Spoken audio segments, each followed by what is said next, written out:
Did you know that the Pope isn't just a religious leader? He's actually a head of state, too. It's one of those fascinating quirks of history that many people don't realize. Think about it. While most people know the Pope as the leader of the Catholic Church, he's also the sovereign ruler of Vatican City, an actual country nestled right in the heart of Rome. And get this, it's the smallest country in the world. At just 0.44 square kilometers, or about 110 acres, Vatican City is smaller than most golf courses. Yet, it's a fully functioning independent state, complete with its own laws, postal system, and even a military force, the famous Swiss Guard. This unique dual role dates back to 1929, when the Lateran Treaty was signed between Italy and the Holy See, creating Vatican City as a sovereign nation. So when the Pope makes decisions, he's not just acting as a spiritual leader for over 1 billion Catholics worldwide, he's also making decisions as the head of a sovereign state. It's pretty remarkable when you think about it. One person who simultaneously leads both a global religion and a country. Talk about wearing two important hats. Here's something fascinating about the Pope that most people don't know. While the Pope is considered one of the most powerful religious figures in the world, there's only one person who can actually remove him from his position, and that's himself. Think about it. No cardinal, bishop, or even a group of world leaders can force the Pope to step down. This unique situation highlights just how special the papal position is.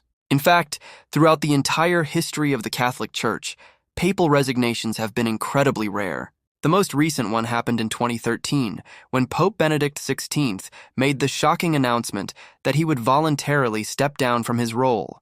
This wasn't just unusual, it was historic. It had been more than 600 years since the last time a pope had resigned. Before Benedict XVI, the last pope to resign was Gregory XIII way back in 1415. That's why Benedict's decision sent shockwaves through the Catholic world. It's a powerful reminder that even in an institution as ancient as the Catholic Church, unprecedented things can still happen. In essence, the Pope holds a position where he answers only to God and his own conscience. Did you know that before becoming the leader of the Catholic Church, Pope Francis had a rather unexpected job? That's right. The man who now guides over 1 billion Catholics worldwide once worked as a nightclub bouncer in Buenos Aires. Back in his younger days, when he was still known as Jorge Mario Bergoglio, the future pope needed to support himself while pursuing his studies. Like many students, he took whatever job he could find. And as fate would have it, that job involved keeping order at a local nightclub. Just imagine, the same man who now delivers blessings from the Vatican balcony once stood at a nightclub door, deciding who could enter and who couldn't. Talk about a career change. It really shows how life can take unexpected turns. This fascinating detail from Pope Francis's past reminds us that everyone has a unique journey. From checking IDs and breaking up fights to becoming the spiritual leader of the Catholic Church, his path proves that your past doesn't define your future. It's a powerful reminder that remarkable transformations are possible in anyone's life. So next time you're at a nightclub, remember that bouncer might just be a future pope in training. Did you know that one of the most influential religious leaders in the world has been thriving with just one fully functioning lung? That's right. Pope Francis, the head of the Catholic Church, has been carrying out his demanding role despite having part of his lung removed when he was just a teenager. Back in his youth in Argentina, a severe infection forced doctors to remove a portion of his lung. Now, you might think this would significantly impact someone's life, especially considering the busy schedule of a pope. Constant travel, numerous public appearances, and long ceremonies. But Pope Francis has proven that such physical limitations don't define what you can achieve. In fact, it's quite remarkable how he maintains his energy and stamina. From leading lengthy masses at St. Peter's Basilica to traveling across continents for pastoral visits, he demonstrates incredible resilience. It's a powerful reminder that our challenges don't have to hold us back from making a meaningful impact in the world. His story serves as an inspiration to millions, showing that with determination and faith, we can overcome significant health obstacles and still reach the highest levels of leadership and service to others. Did you know that even the Pope has embraced social media? That's right. The leader of the Catholic Church is tweeting away just like the rest of us. Through his official handle, A Pontifex, the Pope connects with millions of followers worldwide, sharing messages of hope, faith, and guidance in multiple languages. It's fascinating to see how the Vatican has adapted to our digital age. The Pope's Twitter presence isn't just about staying relevant, it's about reaching people where they are in today's world. Whether you're in Brazil, Philippines, Italy, or anywhere else on Earth, you can receive the Pope's messages in your own language with just a tap on your screen. Think about it. Centuries ago, people had to travel to Rome just to hear the Pope speak. Now, his wisdom and teachings are instantly available to anyone with a smartphone. From daily prayers to commentary on world events, Our Pontifex brings the papacy into the 21st century, proving that even one of the world's oldest institutions can embrace modern technology to spread its message. This digital transformation shows how the Church continues to evolve while staying true to its core mission of connecting with people across the globe. Who would have thought that one day we'd see papal tweets trending worldwide? Enjoying the video, correct?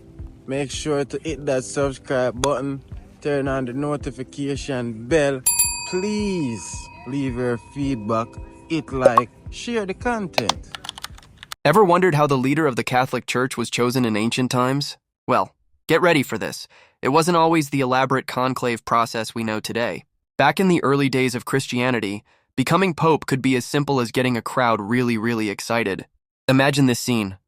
You're in ancient Rome, standing among hundreds of people in the bustling streets. The previous pope has just passed away and everyone's gathered to choose a new one. No voting booths, no secret ballots, no white smoke signals. Instead, the selection process was essentially an ancient version of a crowd surge. If enough people started shouting a particular person's name and showing their enthusiasm through loud acclamation, basically a massive, spontaneous cheer of approval, boom! That person could become the new pope. It was literally a case of the louder, the holier. Of course, this method had its obvious problems. You can probably guess why they eventually changed it. Imagine if two different crowds supported different candidates, or if someone just gathered their friends to shout really loud. That's partly why today's papal selection process is much more structured, private, and careful. But isn't it fascinating to think that at one point, the spiritual leader of millions was chosen basically through what amounts to an ancient crowd wave? Did you know that the Pope's shoes have a fascinating story behind them? For centuries, one of the most distinctive elements of papal attire has been their bright red shoes. But these aren't just any fashion statement. They carry a deep symbolic meaning that dates back through Catholic history. The vibrant red color represents the blood of Christian martyrs who died for their faith. When previous popes walked in these crimson shoes, each step served as a reminder of the ultimate sacrifice made by countless believers throughout history. It's said that the shoes symbolize walking in the footsteps of the martyrs, literally and figuratively. But here's an interesting twist. When Pope Francis took office in 2013, he broke from this centuries-old tradition. Instead of the iconic red shoes worn by his predecessors like Pope Benedict XVI, Francis chose to wear simple black shoes. This decision perfectly aligned with his emphasis on humility and his desire to lead a more modest papacy. This small change in footwear actually speaks volumes about how traditions can evolve, even in an institution as steeped in history as the Catholic Church. It shows that sometimes the most powerful statements can be made through the simplest choices. Did you know that when a pope's reign comes to an end, there's a fascinating tradition that takes place? It involves a very special piece of jewelry, the fisherman's ring. This isn't just any ordinary ring, it's one of the most significant symbols of papal authority in the Catholic Church. Each pope receives his own unique fisherman's ring upon taking office. Made of gold, it features an image of St. Peter, who was a fisherman before becoming Jesus' disciple, casting his nets from a boat. What makes this ring truly special isn't just its beautiful craftsmanship or its golden material, it's what happens to it when a pope's reign ends. Whether through death or resignation, the moment a pope's authority comes to an end, the ring must be destroyed.